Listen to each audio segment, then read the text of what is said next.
Air sikit Arif. Kita nak pergi Melaka ni. Air sikit. Bye. You awak ni.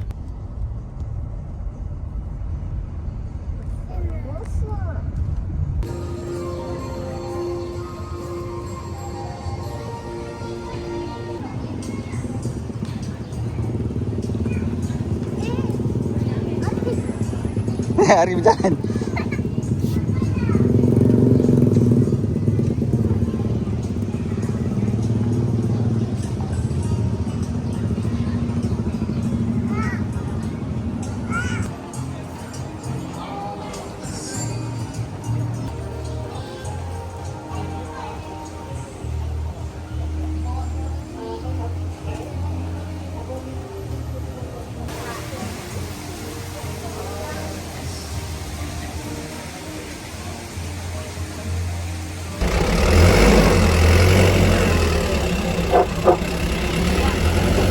Boleh tengok sebelah kanan ni ada bot ni berasal daripada Australia ya.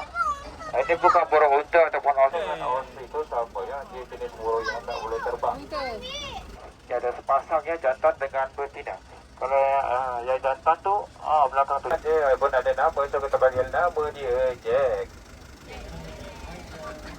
Kan umur dia 9 tahun. Dia ni umur dia 9 tahun ya. Dia jantan. Tengok ini sama Thailand ya.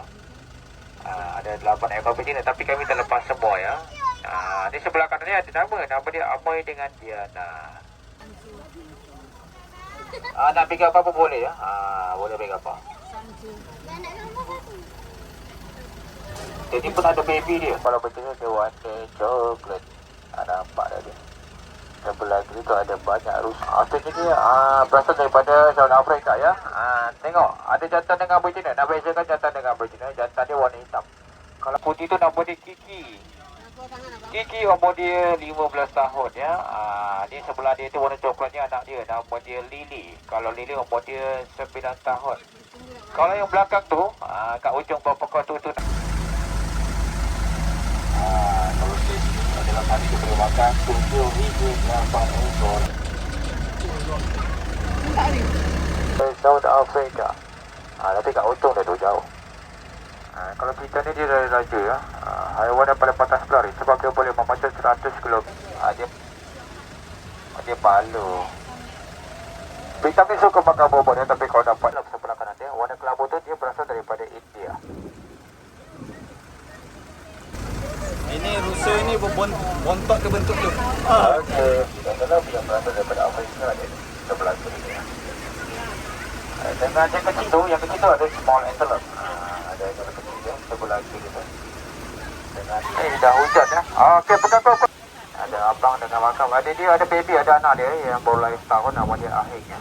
Ada abang makam dengan Ahing ya.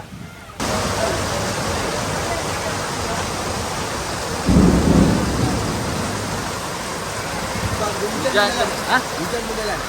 Jalan enggak? Hujan lepas.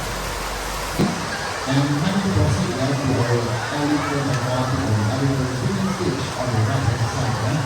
And we want to start the elephant and water